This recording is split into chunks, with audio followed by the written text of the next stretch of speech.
নমস্কার বন্ধুরা, কেমন আছেন সবাই? আশা করি ভালো আছেন।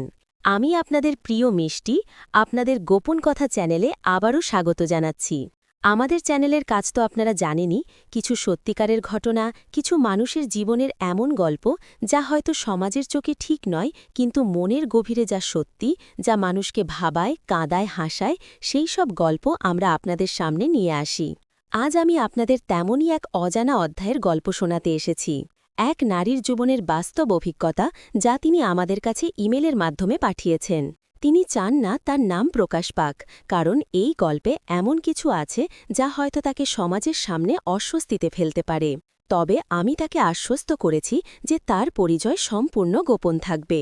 গল্পটা শুনতে শুনতে যদি আপনাদের মন ছুঁয়ে যায় বা যদি মনে হয় এমন ঘটনা আপনার আশেপাশেও ঘটে, তাহলে আমাদের চ্যানেলটি সাবস্ক্রাইব করতে ভুলবেন না যেন। আপনাদের একটা সাবস্ক্রাইব, একটা লাইক আমাদের নতুন নতুন গল্প নিয়ে আসার অনুপ্রেরণা। আর হ্যাঁ, গল্পটা পুরোটা শুনলে আমি আমার প্রিয় ইমো নাম্বারটিও আপনাদের দেব। যারা আমার সাথে সরাসরি কথা বলতে চান তারা একটু ধৈর্য ধরে শুনুন। গল্পের কোনো এক ফাঁকে হঠাৎ করেই আমি আপনাদের জন্য আমার ইমো নাম্বারটি রেখে যাব। তাহলে চলুন আর দেরি না করে শুরু করি আজকের গল্প। লকডাউনের দিনগুলি, যখন পাশের বাসার আন্টির সাথে একান্তে সময় কাটানো হয়ে উঠল নেশা, আর সেই নেশাই নিয়ে এলো এক নতুন সম্পর্ক। ২০২০ সালের সেই শুরুর দিকের কথা, যেদিন থেকে লকডাউনের ঘোষণা হল, পৃথিবী যেন এক নিমেষে থমকে গেল। আমার নাম রাহুল, বয়স তখন ৩০ ছুঁই ছুঁই। ছোটখাটো একটা বেসরকারি কোম্পানিতে কাজ করতাম। কাজটা মূলত কম্পিউটার নির্ভর, সেভাবে বাইরে যেতেও হতো না। কিন্তু ওই যে একটা সামাজিক জীবন তো ছিল, বন্ধুদের সাথে আড্ডা, রেস্তোরাঁয় যাওয়া, শপিং সবই তো ছিল। কিন্তু লকডাউন এসে সব বন্ধ করে দিল। আমিও অন্যদের মতোই বাড়িতে আটকা পড়লাম। বাবা মা দুজনেই খুব গোছানো মানুষ, তাদের একটা নিজস্ব রুটিন আছে, সেই রুটিন মেনেই তারা চলেন। সকাল হলেই বাবা খবরের কাগজ নিয়ে বসেন, মা ঠাকুরঘরে পুজো করেন, তারপর চায়ের পর্ব চলে। আমার দিন কাটত ল্যাপটপের সামনে বসে অফিসের টুকিটাকি কাজ করে, আর বাকি সময়টা ফেসবুক, ইউটিউব আর মুভি দেখে। প্রথম প্রথম বেশ লাগছিল, একটা ছুটি ছুটি ভাব। কিন্তু দিন যত গোড়াতে থাকল, একঘেয়েমি আর অস্থিরতা আমাকে গ্রাস করতে শুরু করল। মনে হতো যেন একটা অদৃশ্য খাঁচায় বন্দী হয়ে গেছি। আমাদের বাড়িটা একটা ছোট গলির ভেতর, চারদিকে ঘিঞ্জিভাবে বাড়িগুলো একে অপরের গায়ে ঘেঁষে দাঁড়িয়ে আছে। সামনে একটা ছোট উঠোন, তারপরই পাশের বাড়ির সীমানা। পাশের বাড়িটা আমাদের থেকে কিছুটা পুরনো, দোতলা বাড়ি। নিচ তলায় তাদের এক আত্মীয় থাকেন, আর দোতলায় থাকেন রিনা আন্টি আর তার স্বামী। রিনা আন্টির স্বামী একটা মাল্টিন্যাশনাল কোম্পানিতে কাজ করেন, প্রায়ই তাকে বাইরে বাইরে থাকতে হয়। মাসের বেশিরভাগ দিনই তিনি অফিসের কাজে শহরের বাইরে বা অন্য কোনো জেলায় থাকতেন, ফলে রিনা আন্টি প্রায় সময়ই একা থাকতেন। তাদের কোনো ছেলে মেয়ে নেই। রিনা আন্টির বয়স ৪০-এর কাছাকাছি হবে। প্রথম দেখায় তাকে দেখলে মনে হবে যেন একটু গম্ভীর প্রকৃতির মানুষ। খুব বেশি মিশুক নন, তবে হাসলে তার গালে সুন্দর টোল পড়ে। গায়ের রং শ্যামলা হলেও মুখটা বেশ মিষ্টি। সাধারণত তিনি শাড়ি পরেন, আর তার কোমর পর্যন্ত লম্বা চুলগুলো প্রায় সময়ই খোলা থাকে। দেখতে বেশ ভারী গড়নের, তবে তার চলনে একটা অন্যরকম মাদকতা ছিল, যা আমি হয়তো আগে সেভাবে খেয়াল করিনি। লকডাউনের আগে রিনা আন্টির সাথে আমার খুব বেশি কথা হতো না। রাস্তায় দেখা হলে একটা পোলাইট হ্যালো বা মা কিছু পাঠালে এগিয়ে দিয়ে আসা, এটুকুই। তাদের বাড়িতে আমরা কোনোদিন যাইনি, আর তারাও আমাদের বাড়িতে আসেননি। কিন্তু লকডাউন যেন সেই অদৃশ্য দেওয়ালটাকেও ভেঙে দিচ্ছিল একটু একটু করে। আমাদের বাড়ির ছাদ আর তাদের বাড়ির ছাদ খুব কাছাকাছি, মাঝে শুধু কয়েকটা তার আর একটা ছোট ফাঁকা জায়গা। বিকেলে বাবা মা যখন ছাদে যেতেন আমিও যেতাম, মূলত একটা সিগারেট খাওয়ার জন্য। আর তখনই দেখতাম রিনা আন্টিকে। তিনি সাধারণত বিকেলবেলা ছাদে আসতেন কাপড় তুলতে বা ছাদে হাঁটাহাঁটি করতে।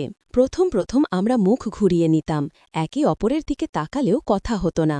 কিন্তু নীরবতাও মাঝে মাঝে অনেক কথা বলে। একদিন বিকেলে খুব ঝড় হয়েছিল, একটানা বৃষ্টিতে সব ভেজা। পরদিন সকালে ছাদে গিয়ে দেখি রিনা আন্টির কয়েকটা ভেজা কাপড় রশি থেকে পড়ে নিচে নেমে গেছে, আর সেটা উঠোনের কাঁটা ঝোপের ওপর আটকে আছে। নিচে নামলে হয়তো ছেড়ে যাবে। আন্টি হয়তো দেখেননি। আমি নিচে এসে মাকে বললাম। মা বললেন, যাও তো রাহুল, আন্টিকে একটু ডেকে বলো, নয়তো কাপড়গুলো নষ্ট হয়ে যাবে। আমি ইতস্তত করে আন্টির দরজায় কড়া নাড়লাম। আন্টি দরজা খুলতেই আমি ঘটনাটা খুলে বললাম। তার চোখে মুখে একটা ক্লান্তির ছাপ ছিল। তিনি বললেন, ওহ তাই নাকি, কাল ঝড়ে খেয়াল করিনি, তুমি একটু দেখে দেবে বাবা, আমার তো শরীরটা ভালো লাগছে না, মাথা ঘুরছে খুব। তার এমন অনুরোধ শুনে আমি একটু অবাক হলাম। রিনা আন্টি সাধারণত কারো কাছে কোনো সাহায্য চান না, কিন্তু তার অনুরোধে একটা অসহায়তা ছিল। আমি বললাম, ঠিক আছে আন্টি, আমি দেখছি। আমি ছাদে গিয়ে তার কাপড়গুলো সাবধানে তুলে এনে তার দরজায় দিয়ে এলাম। তিনি মৃদু হাসলেন। সেই হাসিটা আমার মনে গেঁথে গেল, কারণ সেই হাসিতে কোনো কাঠিন্য ছিল না, ছিল এক ধরনের কৃতজ্ঞতা। সেদিন থেকেই যেন আমাদের মধ্যে একটা ছোট্ট অদৃশ্য সেতু তৈরি হল। এরপর থেকে ছাদে দেখা হলে হালকা কথা শুরু হল, কেমন আছেন, কেমন কাটছে লকডাউন, এই ধরনের টুকিটাকি কথা। রিনা আন্টি বললেন, তার স্বামী অফিসের কাজে বাইরে আটকে গেছেন, কবে ফিরবেন ঠিক নেই। তার একাকিত্বটা যেন স্পষ্ট হয়ে ধরা পড়ছিল তার কণ্ঠে। আমি তার চোখ দেখে বুঝতে পারছিলাম তিনি কতটা একা অনুভব করছেন। আমার নিজেরও একাকিত্ব ছিল, বন্ধুদের সাথে দেখা নেই, নতুন কোনো ঘটনা নেই জীবনে। একই ছাদের নিচে বাবা মার সাথে, কিন্তু তাদের নিজস্ব জগৎ, আমার জগতের সাথে তাদের জগৎ মেলে না। তাই রিনা আন্টির একাকিত্বটা আমি হয়তো কিছুটা বুঝতে পারছিলাম। আমারও তো কথা বলার মানুষ দরকার ছিল, হয়তো সেই কারণেই তার দিকে আমার মনোযোগটা একটু বেশিই যাচ্ছিল। আমি খেয়াল করতে শুরু করলাম রিনা আন্টি কিভাবে বারান্দায় দাঁড়িয়ে থাকেন, আকাশ দেখেন, তার মুখটা কেমন বিষণ্ণ হয়ে থাকে। তার রান্নাঘরের জানালা আমাদের উঠোনের দিকে মুখ করা। সকালবেলা যখন তিনি রান্না করতেন, আমি হয়তো কাজের ফাঁকে উঁকি দিয়ে দেখতাম। তার শরীরের মোচড়, শাড়ির ভাঁজে ঢাকা তার মসৃণ পিঠ আমার মনে এক অদ্ভুত শিহরণ জাগাত। আমি নিজেকে ধমক দিতাম, ছি রাহুল, উনি তোমার আন্টি, কি ভাবছিস, কিন্তু মনকে বোঝানো বড় কঠিন। একদিন দুপুরবেলা আমাদের এলাকার জল সরবরাহ বন্ধ হয়ে গেল। পাশের বাড়ির আন্টিরাও সমস্যায় পড়লেন। রিনা আন্টি নিচে এসে মাকে বললেন, বৌদি, একটু জল হবে, একেবারে ফুরিয়ে গেছে। মা বললেন, হ্যাঁ হ্যাঁ নিশ্চয়ই, রাহুল এক বালতি জল আন্টির ওখানে দিয়ে আয় তো বাবা। আমি বালতি নিয়ে গেলাম। আন্টি নিজেই দরজা খুললেন। তিনি তখন একটা হালকা নীল রঙের শাড়ি পরেছিলেন, আর চুলগুলো এলোমেলো, কপালে ঘামের রেখা। তিনি হাসি মুখে বললেন, অনেক ধন্যবাদ বাবা, খুব উপকার হলো। আমি বালতিটা রেখে যখন চলে আসছি, তখন তার একটা আঁচল আমার গায়ে লেগে গেল। সেদিনের সেই স্পর্শটা আমার মনে এক অদ্ভুত ঢেউ দিলেছিল। সামান্য একটা কাপড়ের ছোঁয়া, কিন্তু আমার মনে হচ্ছিল যেন আমার পুরো শরীরে এক উষ্ণ স্রোত বয়ে গেল। আমি নিজের অজান্তেই তার শরীরের গন্ধটা যেন অনুভব করছিলাম, একটা মিষ্টি হালকা সুগন্ধ যা আমার নাকে লেগে রইল বহুক্ষণ। আমি নিজের ঘরে এসে চুপচাপ বিছানায় শুয়ে পড়লাম। আমার মনে হচ্ছিল আমি যেন এক অন্য জগতে চলে গেছি। তার মুখটা বারবার আমার চোখের সামনে ভেসে উঠছিল, তার এলোমেলো চুল, কপালে ঘামের বিন্দু আর সেই মৃদু হাসি। আমার মনে এক তীব্র অস্থিরতা কাজ করছিল। কেন এমন হচ্ছে আমার সাথে, এর আগে তো এমন লাগেনি কোনোদিন। আমি কি ধীরে ধীরে রিনা আন্টির প্রতি আকর্ষণ অনুভব করছি? এই প্রশ্নটা আমার মনে বারবার আসছিল। এটা কি ঠিক? উনি তো বিবাহিত, আর আমি তো তার ছেলের বয়সী। সমাজ কি বলবে? এসব হাজারো প্রশ্ন আমার মনকে কুড়ে কুড়ে খাচ্ছিল। কিন্তু মনের গভীরে এক অদ্ভুত ভালো লাগা কাজ করছিল, একটা নিষিদ্ধ কিছুর প্রতি আকাঙ্ক্ষা। দিনগুলো এভাবেই কাটছিল। লকডাউনের কড়াকড়ি আলো বাড়ছিল, মানুষ আরও বেশি করে বাড়িতে আটকা পড়ছিল। বিকেলে ছাদে গেলে রিনা আন্টির দেখা মিলবেই। তখন কথাবার্তা আরও একটু সহজ হয়ে এলো। আমরা সংসারের কথা, দৈনন্দিন জীবনের একঘেয়েমির কথা বলতাম। আন্টি প্রায়ই বলতেন, রাহুল বাবা, কি যে এক জীবন, সারা দিন ঘরের চার দেওয়ালের মধ্যে, স্বামী বাইরে, ছেলে পুলে নেই, কার সাথে একটু কথা বলবো?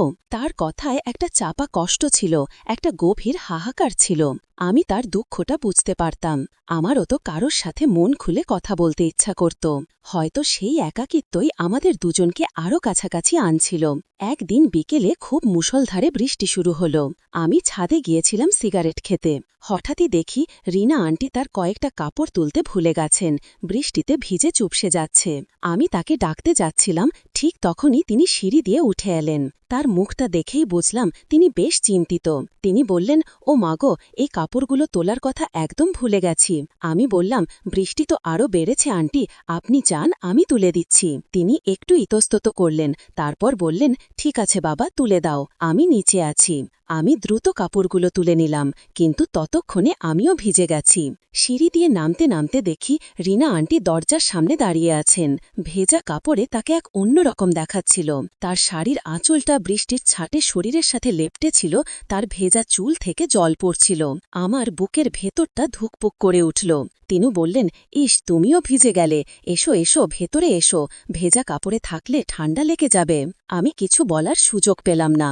তার কথায় এক ধরনের উষ্ণতা ছিল যা আমাকে দ্বিধাগ্রস্ত করে তুলল। তার বাড়িটা আমাদের বাড়ির মতোই ছিল, একটা বসার ঘর, তারপর রান্নাঘর আর শোবার ঘর। ঘরে ঢুকতেই একটা হালকা ধূপের গন্ধ পেলাম। তিনি আমাকে সোফায় বসতে বললেন, দাঁড়াও, আমি একটা শুকনো গামছা আনছি। তিনি ভেতরে চলে গেলেন। আমি সোফায় বসে চারিদিকটা দেখছিলাম। ঘরটা বেশ পরিপাটি করে সাজানো, দেওয়ালে কিছু পুরনো ছবি টাঙানো। একটা ছবিতে তাকে বেশ তরুণী দেখাচ্ছে, মনে হচ্ছিল যেন সেদিনের আন্টি আর আজকের আন্টির মধ্যে অনেক পার্থক্য। কয়েক মিনিটের মধ্যেই তিনি একটা শুকনো গামছা নিয়ে এলেন। তার পরনে তখন একটা হালকা সুতির শাড়ি, আর চুলগুলো হয়তো আঁচড়ে নিয়েছেন। আমি গামছাটা নিয়ে মাথা মুছছিলাম, তিনি আমার আমি জানি না, কিন্তু আমার শরীরের প্রতিটা কোষে এক নতুন অনুভূতি খেলা করছিল। সেই রাতের ঘুম আমার কাছে ছিল দুঃস্বপ্ন। আমি বারবার তার মুখটা দেখছিলাম, তার চোখ দেখছিলাম, আর আমার হাতের ওপর তার হাতের সেই নরম স্পর্শটা অনুভব করছিলাম। এরপর থেকে আমি আরও বেশি করে রিনা আন্টির দিকে মনোযোগ দিতে শুরু করলাম। ছাদে গেলে তার আসার অপেক্ষায় থাকতাম। তিনি এলেই আমার মনটা যেন আনন্দে ভরে উঠত, আর যদি না আসতেন তাহলে মনটা ভার হয়ে যেত। আমরা একে অপরের সাথে আরও খোলামেলা হতে শুরু করলাম। তিনি তার জীবনের গল্প বলতেন, তার অপূর্ণতার কথা বলতেন, আর আমি আমার স্বপ্ন, আমার ভবিষ্যতের কথা বলতাম। মনে হচ্ছিল যেন আমরা একে অপরের একাকিত্বের সঙ্গী হয়ে উঠছি। একদিন সকালে আমাদের পুরনো টিউবলাইটটা ফিউজ হয়ে গেল। মা বললেন, রাহুল, পাশের বাড়ি থেকে রিনা আন্টির কাছে একটা টিউবলাইট হবে, অনেক পুরনো তো, আমাদের কাছে এক্সট্রা নেই। আমি গেলাম। রিনা আন্টি দরজা খুললেন। তিনি তখন বাড়ির সাধারণ পোশাকে ছিলেন, একটা পুরনো সালোয়ার কামিজ, চুলগুলো খোপা করা। তাকে দেখে মনে হল যেন তিনি সবে স্নান সেরে উঠেছেন। তার শরীর থেকে একটা ফ্রেশ গন্ধ আসছিল। আমি বললাম, আন্টি, মা একটা টিউবলাইট চাইছিলেন, আমাদেরটা নষ্ট হয়ে গেছে। তিনি বললেন, হ্যাঁ বাবা, আছে, দাঁড়াও, আমি এনে দিচ্ছি। তিনি ভেতরের ঘরে গেলেন। আমি দরজার পাশে দাঁড়িয়েছিলাম। কয়েক মুহূর্ত পরেই তিনি একটা নতুন টিউবলাইট হাতে নিয়ে এলেন। তিনি যখন আমার দিকে সেটা এগিয়ে দিচ্ছিলেন, তখন তার হাতটা আমার হাতের সাথে লেগে গেল। সেই স্পর্শটা ছিল ক্ষণিকের, কিন্তু আমার মনে এক অন্যরকম অনুভূতির ঢেউ তুলেছিল। তিনি মৃদু হাসলেন, এটা তো আমাদের এক্সট্রা ছিল, তোমরা ব্যবহার করো। আমি টিউবলাইটটা নিয়ে ফিরে আসছিলাম, তখন তিনি বললেন, একটু থেকে যাও না রাহুল, আমার সাথে একটু কথা বলো, একদম একা লাগছে। তার কথায় একটা আকুতি ছিল, আমি না করতে পারলাম না। আমি আবার তার বসার ঘরে গিয়ে বসলাম। তিনি চা বানাতে গেলেন। আমি মনে মনে ভাবছিলাম, এটা কি হচ্ছে, আমি কেন বারবার তার কাছে ছুটে যাচ্ছি, কেন তার প্রতি আমার এমন এক দুর্বলতা তৈরি হচ্ছে। চা পর্ব শেষ হলে তিনি আমার পাশে এসে বসলেন। আমরা বিভিন্ন বিষয় নিয়ে কথা বলছিলাম। তার কণ্ঠে এক ধরনের বিষণ্ণতা ছিল। তিনি বললেন, আমার জীবনটা একদম নিরস হয়ে গেছে রাহুল, কোনো আনন্দ নেই, কোনো উত্তেজনা নেই, শুধু এই চার দেওয়ালের মধ্যে বন্দি জীবন। তার দিকে তাকিয়ে আমার সত্যি খুব খারাপ লাগছিল। তার চোখ দুটো যেন এক গভীর হাহাকার নিয়ে তাকিয়েছিল। হঠাৎ করেই আমি নিজের ওপর নিয়ন্ত্রণ রাখতে পারছিলাম না। আমার হাতটা আলতো করে তার কাঁধে গিয়ে পড়ল। তার শাড়ির নিচে তার নরম মাংসের স্পর্শে আমার শরীরে যেন বিদ্যুৎ খেলে গেল। তিনি চমকে উঠলেন, আমার দিকে তাকালেন। তার চোখে এক ধরনের বিস্ময় আর হয়তো কিছুটা ভয়ও ছিল। আমি বললাম, আন্টি, আপনি এত কষ্ট পাবেন না, আমি তো আছি আপনার পাশে। আমার কণ্ঠে একটা অন্যরকম আবেগ ছিল। তিনি কিছু বললেন না, শুধু আমার দিকে তাকিয়ে রইলেন। তার চোখ যেন আমার মনের সব কথা পড়তে পারছিল। আমি তার দিকে ঝুঁকে গেলাম। আমাদের মাঝের দূরত্বটা যেন ক্রমশ কমে আসছিল। আমি তার চুলে হাত বুলিয়ে দিলাম। তার চুলগুলো ছিল নরম আর সিল্কি। তার শরীরের উষ্ণতা আমার সারা শরীরে ছড়িয়ে পড়ছিল। তিনি চোখ বুজে ফেললেন, তার নিঃশ্বাস দ্রুত হয়ে যাচ্ছিল। আমি তার কপালে আলতো করে একটা চুমু খেলাম। তার শরীরটা যেন আমার কাছে আরও নরম মনে হল। আমার মনে হচ্ছিল যেন আমি এক অন্য জগতে পৌঁছে গেছি। এই অনুভূতিটা ছিল সম্পূর্ণ নতুন, সম্পূর্ণ অজানা। তার কাছ থেকে কোনো প্রতিবাদ আসছিল না, বরং তার হাতটা আমার শার্টের হাতাটা আলতো করে চেপে ভরেছিল। আমি তার গাল ছুঁয়ে দিলাম। তার ত্বকটা ছিল মসৃণ আর উষ্ণ। আমার ইচ্ছা করছিল তাকে আমার আরও কাছে টেনে নিতে। সেই দিনটা আমাদের সম্পর্কের মোড় ঘুরিয়ে দিয়েছিল। এরপর থেকে আমাদের দেখা হওয়াটা যেন এক অন্যরকম আকার নিচ্ছিল। আমরা দুজনেই এই সম্পর্কের গভীরতা বুঝতে পারছিলাম, কিন্তু তা থেকে পিছপা হবার কোনো উপায় খুঁজে পাচ্ছিলাম না। আমাদের প্রতিটা স্পর্শে, প্রতিটা চাহনিতে এক গভীর আকাঙ্ক্ষা লুকিয়ে থাকত। আমরা একে অপরের কাছে যেন এক আশ্রয় হয়ে উঠছিলাম। এমন এক আশ্রয় যা সমাজের চোখে অবৈধ, কিন্তু মনের গভীরে ছিল পবিত্র। একদিন বিকেলে খুব অন্ধকার করে এলো। ঘন কালো মেঘে আকাশ ছেয়ে গেল। মনে হচ্ছিল যেন এখনই বৃষ্টি শুরু হবে। আমি তখন ছাদে ছিলাম। হঠাৎই দেখি রিনা আন্টি দ্রুত পায়ে ছাদে উঠছেন। তার মুখটা ফ্যাকাশে। রাহুল বাবা, তাড়াতাড়ি এসো, নিচে আমাদের ইলেকট্রিসিটির মেইন সুইচটা কেমন একটা শব্দ করছে আর ধোঁয়া বেরোচ্ছে। তার কণ্ঠে তীব্র ভয়। আমি দ্রুত নিচে নামলাম। আমাদের বাড়ির ইলেকট্রিশিয়ান সেই লকডাউনেও পাওয়া যাচ্ছিল না। আমি আন্টির বাড়ির মেন সুইচের কাছে গেলাম। সত্যি একটা পুড়ে যাওয়ার গন্ধ আর হালকা ধোঁয়া বেরোচ্ছে। ইলেকট্রিসিটি বন্ধ করা প্রয়োজন। আমি বললাম, আন্টি, আপনি ভয় পাবেন না, আমি দেখছি। এই সময়ে ইলেকট্রিশিয়ান পাওয়া কঠিন, আমি কিছুটা জানি। আমি দ্রুত মেন সুইচটা অফ করে দিলাম। পুরো বাড়িতে অন্ধকার নেমে এলো। রিনা আন্টি তখন আমার একদম পাশে দাঁড়িয়ে কাঁপছিলেন। আমি বললাম, ঠিক আছে আন্টি, এখন নিরাপদ। কিন্তু তার শরীর কাঁপছিল। তিনি আমার হাতটা ধরলেন। তার হাতটা ছিল ঠান্ডা। খুব ভয় পেয়ে গেছিলাম রাহুল, যদি আগুন লেগে যেত। আমার হৃদয়টা তার জন্য কেঁদে উঠল। আমি তার হাতটা শক্ত করে ধরলাম। আন্টি, আপনি শান্ত হন, আমি তো আছি। তার ভয় মেশানো মুখটা দেখে আমার মনে এক অদ্ভুত সাহস আর কর্তৃত্ব জেগে উঠল। তিনি তার কাঁধে মাথা রাখলেন। তার শরীরটা যেন আমার সাথে আরও মিশে গেল। তার চুলের গন্ধ, তার শরীরের উষ্ণতা আমার সারা শরীরকে এক অন্যরকম অনুভূতির জগতে নিয়ে গেল। আমি তার মাথায় আলতো করে হাত বুলাতে শুরু করলাম। তিনি চোখ বুজেছিলেন। তার নিঃশ্বাস আমার কানে এসে লাগছিল। সেই মুহূর্তে এই চার দেওয়ালের মধ্যে আমরা দুজন যেন এক অন্য জগতে ছিলাম। বাহিরের অন্ধকার আর বৃষ্টির শব্দ আমাদের এই নিস্তব্ধতাকে আরও গভীর করে তুলছিল। কিছুক্ষণ পর বৃষ্টি থামলে আমি বললাম, আন্টি, আমি একটা টর্চ নিয়ে আসছি, আর দেখি কি হয়েছে। আমি আমাদের বাড়ি থেকে একটা টর্চ নিয়ে এলাম। মেন সুইচ খুলে দেখি ভেতরে একটা তার পুড়ে গেছে। আমি ইলেকট্রিশিয়ানকে ফোন করার চেষ্টা করলাম, কিন্তু লকডাউনে ফোন ধরছিল না কেউ। আমি বললাম, আন্টি, আপাতত এভাবে থাকবে, পরে আমি ঠিক করে দেব বা ইলেকট্রিশিয়ানকে ডাকব। তিনি বললেন, আর তুমি একা পারবে না বাবা, থাক, এটা তো এখন ঠিক করা যাবে না। আমি বললাম, চেষ্টা করলে হয়তো পারব আন্টি। পরের দিন সকালে আমি কিছু সরঞ্জাম নিয়ে তার বাড়িতে গেলাম। ইলেকট্রিশিয়ানের মতো কাজ আমি আগে করিনি, তবে তার জোড়ার অভিজ্ঞতা ছিল। রিনা আন্টি আমার পাশে দাঁড়িয়েছিলেন। তিনি একটা হালকা রঙের শাড়ি পরেছিলেন আর চুলগুলো খোলা। তার চোখে মুখে একটা উদ্বেগ ছিল। আমি যখন কাজ করছিলাম তখন তিনি আমার জন্য জল, চা সব এনে দিলেন। তার স্নিগ্ধ উপস্থিতি আমার কাজের গতিকে যেন আরও বাড়িয়ে দিচ্ছিল। আমি তার ছেঁড়া তারগুলো বদলে নতুন তার লাগিয়ে দিলাম। ঘণ্টাখানিকের মধ্যেই কাজটা শেষ হয়ে গেল। ইলেকট্রিসিটি ফিরে আসতেই তার মুখে একটা স্বস্তির হাসি দেখলাম। তিনি আমার হাতটা ধরলেন। অনেক উপকার করলে বাবা, তুমি না থাকলে কি করতাম কে জানে। তার চোখে এক ধরনের কৃতজ্ঞতা ছিল। আমার হাতটা তখনও তার হাতের ওপর। তার হাতের নরম স্পর্শ আমার হৃদয়ে এক অন্যরকম আলোড়ন তুলল। আমি তার চোখে চোখ রাখলাম। আমাদের চোখাচোখিতে এক অন্যরকম বার্তা আদান প্রদান হচ্ছিল। এক নীরব ভাষা যা শুধু আমরা দুজনেই বুঝতে পারছিলাম। আমি বললাম, আন্টি, আপনার জন্য তো সব করতে পারি। আমার কণ্ঠে যেন এক অন্যরকম দৃঢ়তা ছিল। তিনি কিছু বললেন না, শুধু আমার দিকে তাকিয়ে রইলেন। তার চোখ দুটো যেন এক গভীর রহস্য নিয়ে তাকিয়েছিল। এরপর থেকে আমাদের সম্পর্কটা আরও বেশি করে গভীরে যেতে থাকল। আমাদের দেখা হওয়াটা যেন এক গোপন অভ্যাসে পরিণত হয়েছিল।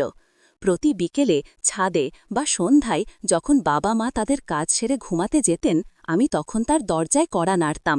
একটা ছোট ওছিলা, যেমন মা একটু জল চেয়েছিল বা আপনার জন্য ফল এনেছি, এই ধরনের ছোট ছোট অজুহাতে আমরা একে অপরের কাছাকাছি আসতাম।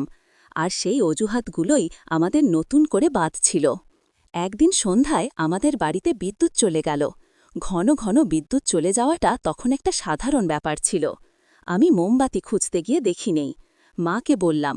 মা বললেন, পাশের বাড়ির আন্টির কাছে হয়তো আছে, চেয়ে দেখ তো রাহুল। আমি গেলাম। রিনা আন্টি দরজা খুললেন। তিনি তখন একটা হালকা সালোয়ার কামিজ পরে বসেছিলেন আর হাতে একটা ম্যাগাজিন ছিল। পুরো বাড়ি অন্ধকারে ডুবে। তিনি আমার মুখ দেখে বললেন, বিদ্যুৎ নেই বুঝি? এসো এসো, ভেতরে এসো। আমি ভেতরে গেলাম। তার ঘরে একটা ছোট কেরোসিনের লণ্ঠন জ্বলছিল। সেই আবছা আলোয় তাকে আরও সুন্দর দেখাচ্ছিল। তার চুলগুলো ছিল খোলা আর চোখের নিচে হালকা কালির রেখা। তিনি মোমবাতি দিলেন, তারপর বললেন, একটু বসো, একা একা কেমন জানি লাগছে। আমি বসলাম। আমরা কথা বলতে শুরু করলাম। আবছা আলোয় আমাদের চারপাশে এক অন্যরকম মায়াবী পরিবেশ তৈরি হয়েছিল। তিনি বললেন, আমার জীবনটা একদম একা একা। স্বামী বাইরে বাইরে থাকে, কোনো ছেলে পেলে নেই। এই চার দেওয়ালই আমার সঙ্গী। মনে হয় যেন আমি এই বাড়ির সাথে মিশে গেছি। তার কণ্ঠে এক ধরনের হাহাকার ছিল। আমি তার কষ্টটা অনুভব করতে পারছিলাম। আমি তার দিকে এগিয়ে গেলাম। তার হাতটা আলতো করে ধরলাম। তিনি আমার দিকে তাকালেন। তার চোখে এক ধরনের বিষণ্ণতা আর একই সাথে এক গভীর আকাঙ্ক্ষা দেখলাম। আমার হৃদয়টা দ্রুত ধুকপুক করছিল। আমি তার হাতটা আমার দিকে টেনে নিলাম। তার শরীরের উষ্ণতা আমার সারা শরীরে ছড়িয়ে পড়ছিল। আমি তার কপালে হাত বুলিয়ে দিলাম।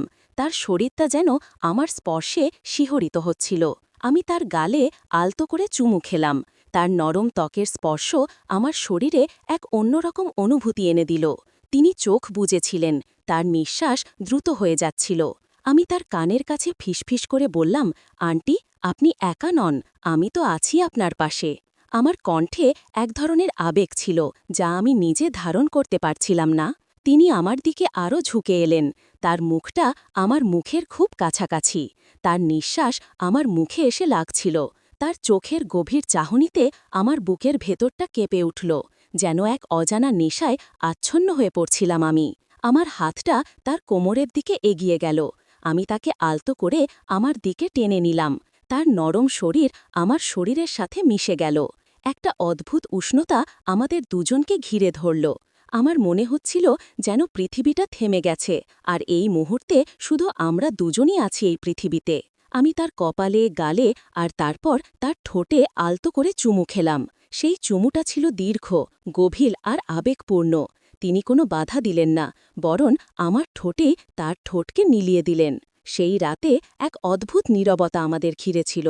শুধু দুটি হৃদয়ের স্পন্দন একাকার হয়ে যাচ্ছিল সময়ের স্রোতে। বাইরে ঝিরঝির করে বৃষ্টি পড়ছিল, আর বিদ্যুৎবিহীন ঘরে কেরোসিনের লণ্ঠনের আবঝা আলোয় আমরা একে অপরের গভীরে ডুব দিচ্ছিলাম। আমাদের শরীরের প্রতিটা কোষে এক তীব্র আকাঙ্ক্ষা ছড়িয়ে পড়ল। তার শাড়ির আঁচলটা কখন যে শরীর থেকে সরে গিয়েছিল আমি টেরও পাইনি। আমি আমার হাত তার পিঠের উপর বুলিয়ে দিচ্ছিলাম, আর তার শরীরের নরম স্পর্শ আমাকে যেন পাগল করে তুলছিল। তার নিঃশ্বাস আমার নিঃশ্বাসের সাথে মিশে যাচ্ছিল, আর আমাদের শরীরের উষ্ণতা ধীরে ধীরে বাড়তে থাকছিল। আমরা একে অপরের খুব কাছাকাছি ছিলাম, এতটাই কাছাকাছি যে আমাদের মাঝখানে কোনো ফাঁকা স্থান ছিল না। তার চোখের গভীরে আমি এক অন্যরকম উন্মাদনা দেখতে পাচ্ছিলাম। তার চুলগুলো আমার মুখে এসে লাগছিল, আর তার শরীরের মিষ্টি গন্ধ আমার সমস্ত ইন্দ্রিয়কে আচ্ছন্ন করে ফেলছিল। আমি তার গলা, তার কাঁধে আলতো করে চুমু খেতে শুরু করলাম।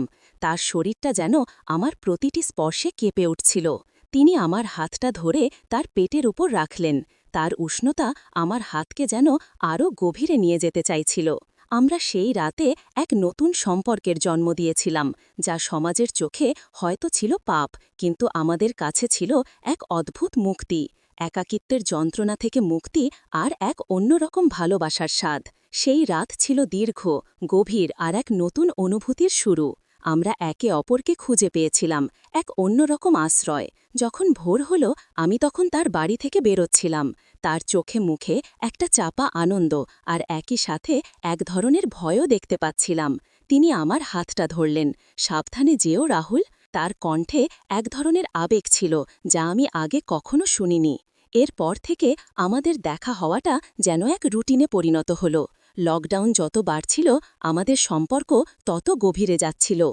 দিনের বেলা স্বাভাবিক প্রতিবেশীর মতো আচরণ করতাম, কিন্তু রাত নামলেই আমরা একে অপরের কাছে ছুটে যেতাম। আমাদের গোপন প্রেম যেন রাতের অন্ধকারে আরও বেশি করে ডানা মেলত। সেই সম্পর্কটা ছিল নিষিদ্ধ, কিন্তু আমাদের কাছে ছিল অমূল্য। এই সম্পর্কের কোনো নাম ছিল না, কোনো সামাজিক স্বীকৃতি ছিল না, কিন্তু মনের গভীরে এর একটা গভীর ভিত্তি তৈরি হয়েছিল।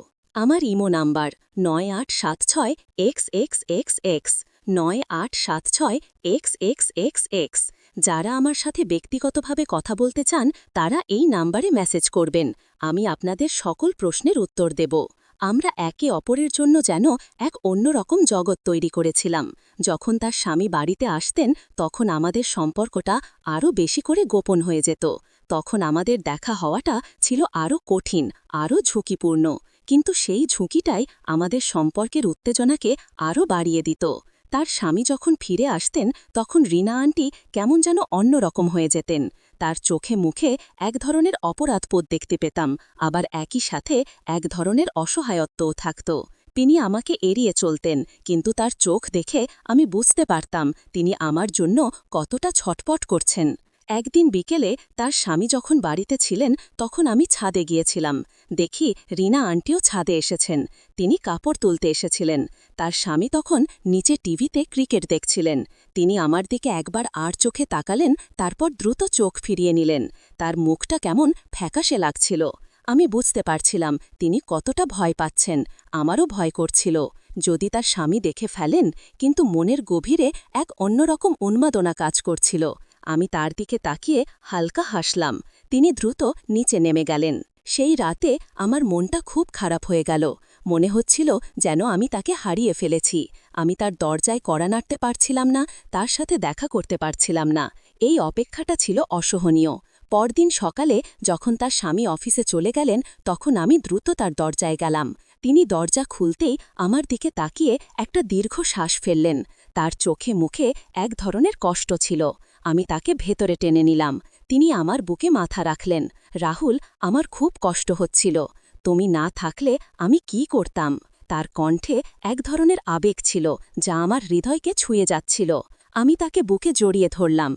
তার শরীরের উষ্ণতা আমার সারা শরীরে ছড়িয়ে পড়ছিল। আমি তার মাথায় আলতো করে চুমু খেলাম। তিনি চোখ বুজেছিলেন। তার নিঃশ্বাস দ্রুত হয়ে যাচ্ছিল। আমরা দুজনেই বুঝতে পারছিলাম আমাদের সম্পর্কটা এক অন্যরকম মোড় নিয়েছে। এই সম্পর্কটা ছিল নিষিদ্ধ, কিন্তু আমাদের কাছে ছিল খুব মূল্যবান। আমরা একে অপরের কাছে যেন এক আশ্রয় হয়ে উঠেছিলাম, এক এমন আশ্রয় যা সমাজের চোখে পাপ, কিন্তু আমাদের কাছে ছিল এক অদ্ভুত মুক্তি। লকডাউনের দিনগুলি এভাবেই কাটছিল। আমাদের গোপন প্রেম যেন আরও বেশি করে গভীরে যাচ্ছিল। প্রতিটা দিন, প্রতিটা রাত আমরা একে অপরের কাছে ছুটে যেতাম।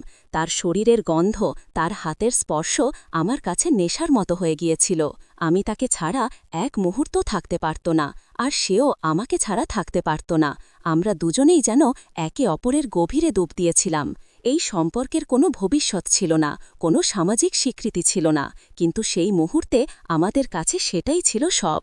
লকডাউন ধীরে ধীরে শিথিল হতে শুরু করল। মানুষজন আবার স্বাভাবিক জীবনে ফিরতে শুরু করল। আমার অফিসের কাজ আবার শুরু হলো।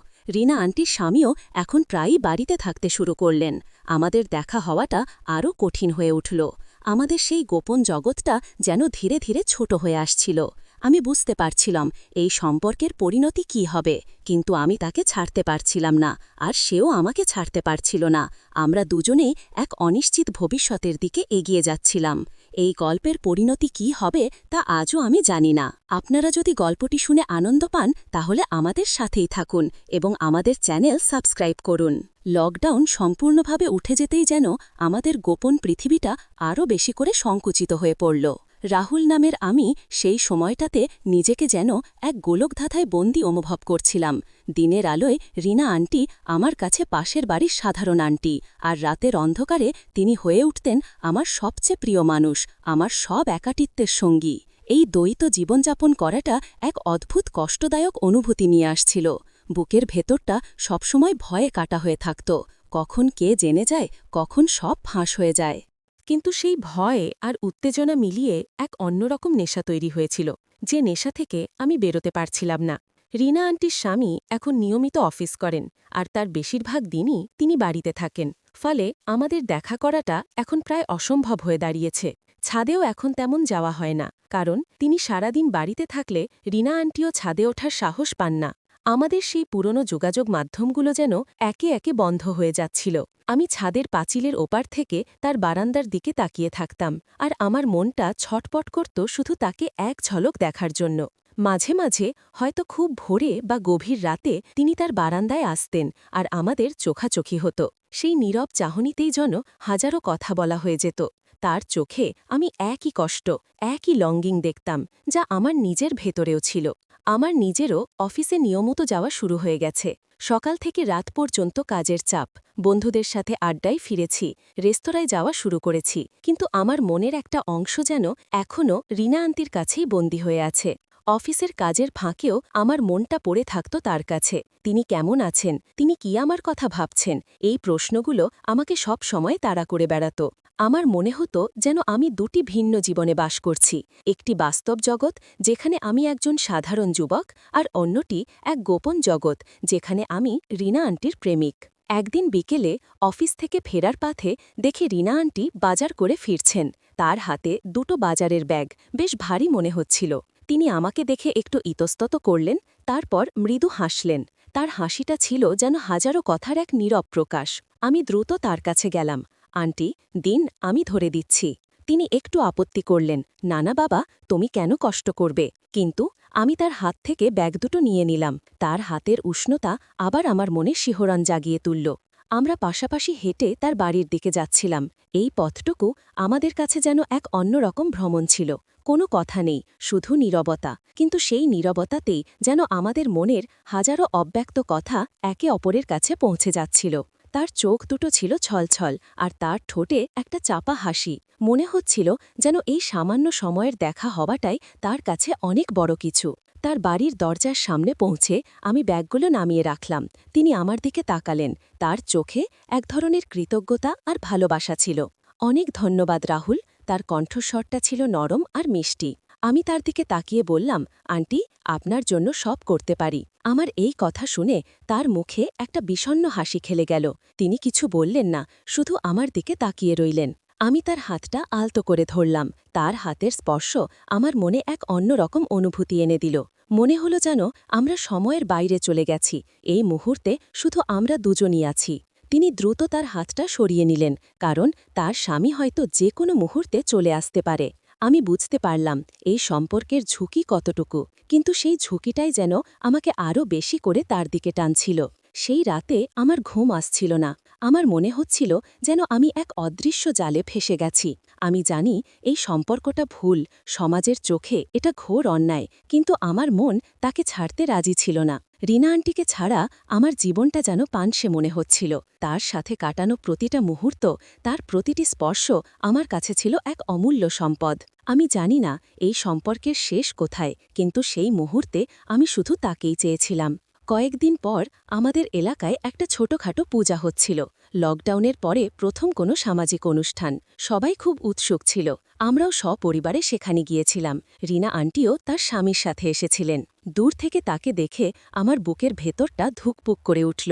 তিনি একটা গাঢ় লাল রঙে শাড়ি পরেছিলেন, আর তার চুলগুলো খোলা ছিল। তাকে খুব সুন্দর লাগছিল। তার পাশে তার স্বামী ছিলেন, যিনি সবার সাথে গল্পগুজব করছিলেন। আমি তার দিকে আর চোখে তাকিয়েছিলাম। তিনি একবার আমার দিকে তাকালেন, তারপর দ্রুত চোখ ফিরিয়ে নিলেন। তার চোখে এক ধরনের গোপন বার্তা ছিল, যা শুধু আমিই বুঝতে পারছিলাম। আমাদের মধ্যে যেন একটা অদৃশ্য টান কাজ করছিল। পূজার ভিড়ের মধ্যে সবাইয়ের চোখের আড়ালে আমাদের চোখাচোখিটাই যেন এক অন্যরকম কথোপকথন তৈরি করছিল। আমি তার দিকে তাকিয়ে হালকা হাসলাম, আর তিনিও মৃদু হাসলেন। সেই হাসিটা ছিল এক নিষিদ্ধ প্রেমের নীরব স্বীকৃতি। হঠাৎই তিনি আমার পাশ দিয়ে যাচ্ছিলেন, আর তার শাড়ির আঁচলটা আমার গায়ে লেগে গেল। সেই স্পর্শটা ছিল ক্ষণিকের, কিন্তু আমার মনে এক অন্যরকম ঢেউ তুলেছিল। মনে হলো যেন তার শরীর থেকে একটা উষ্ণ স্রোত আমার সারা শরীরে ছড়িয়ে পড়ল। তিনি দ্রুত চলে গেলেন, আর আমি তার চলে যাওয়ার দিকে তাকিয়ে রইলাম। আমার মনে হচ্ছিল যেন আমার পুরো শরীরটা জ্বলে যাচ্ছে তার স্পর্শে। এই টানটা ছিল এক অদ্ভুত নেশার মতো, যা আমাকে আরও বেশি করে তার দিকে টানছিল। পূজা শেষে আমি বাড়ি ফিরলাম। আমার মনটা ছিল অস্থির। রিনা আন্টির সাথে কথা বলার জন্য আমার মনটা ছটপট করছিল, কিন্তু উপায় ছিল না। তার স্বামী বাড়িতে ছিলেন। আমি নিজের ঘরে বসেছিলাম, আর আমার মনে হচ্ছিল যেন আমি এক খাঁচায় বন্দী হয়ে গেছি। এই অসহায়ত্বটাই ছিল আমার কাছে সবচেয়ে বড় কষ্ট।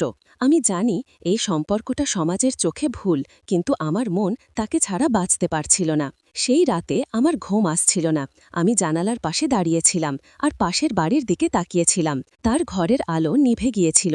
মনে হচ্ছিল যেন তিনি ঘুমাচ্ছেন, কিন্তু আমার মনে হচ্ছিল যেন আমি তার কষ্টটা অনুভব করতে পারছিলাম। তিনি কি আমার কথা ভাবছেন? তিনি কি আমার জন্য ছটপট করছেন? এই প্রশ্নগুলো আমাকে সব সময় তাড়া করে বেড়াত।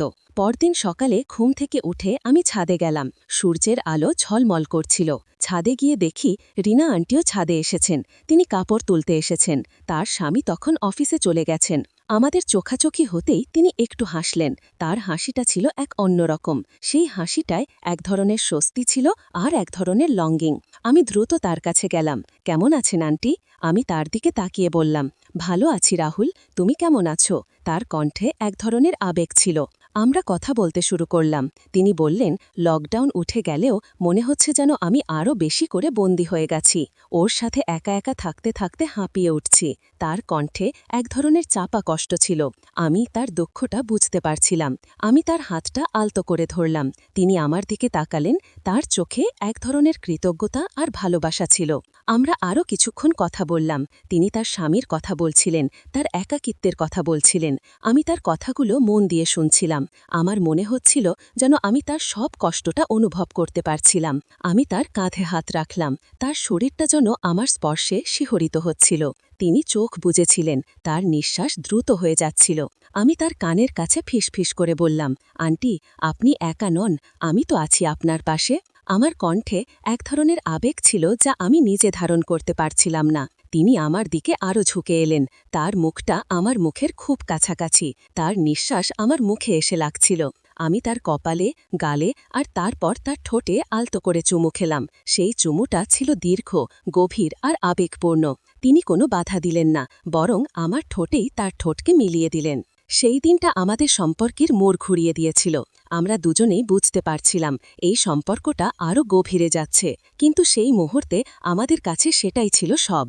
আমাদের দেখা হওয়াটা যেন এক গোপন অভ্যাসে পরিণত হয়েছিল। যখন তার স্বামী বাড়িতে থাকতেন না, তখন আমি তার দরজায় কড়া নাড়তাম। একটা ছোট্ট ওছিলা, যেমন মা একটু জল চেয়েছিল বা আপনার জন্য ফল এনেছি, এই ধরনের ছোট ছোট অজুহাতে আমরা একে অপরের কাছাকাছি আসতাম। আর সেই অজুহাতগুলোই আমাদের নতুন করে বাঁধছিল। এক সন্ধ্যায় আমাদের বাড়িতে বিদ্যুৎ চলে গেল। ঘন ঘন বিদ্যুৎ চলে যাওয়াটা তখন একটা সাধারণ ব্যাপার ছিল। আমি মোমবাতি খুঁজতে গিয়ে দেখি নেই। মাকে বললাম। মা বললেন, পাশের বাড়ির আন্টির কাছে হয়তো আছে, চেয়ে দেখ তো রাহুল। আমি গেলাম। রিনা আন্টি দরজা খুললেন। তিনি তখন একটা হালকা সালোয়ার কামিজ পরে বসেছিলেন, আর হাতে একটা ম্যাগাজিন ছিল।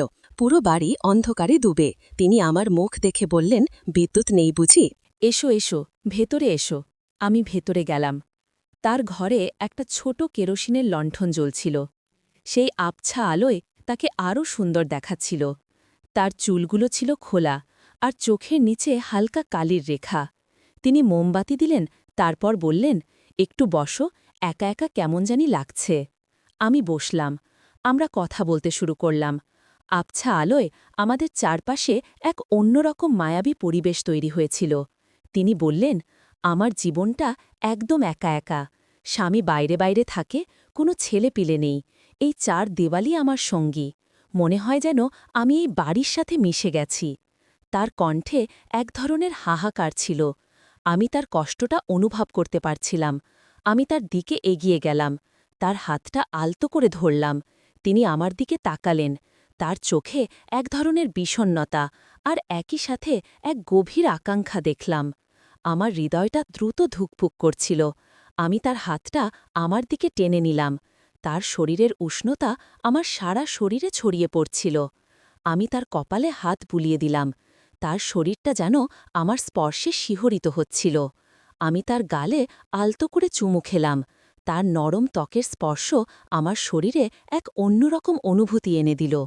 তিনি চোখ বুজেছিলেন, তার নিঃশ্বাস দ্রুত হয়ে যাচ্ছিল। আমি তার কানের কাছে ফিসফিস করে বললাম, আন্টি, আপনি একা নন, আমি তো আছি আপনার পাশে।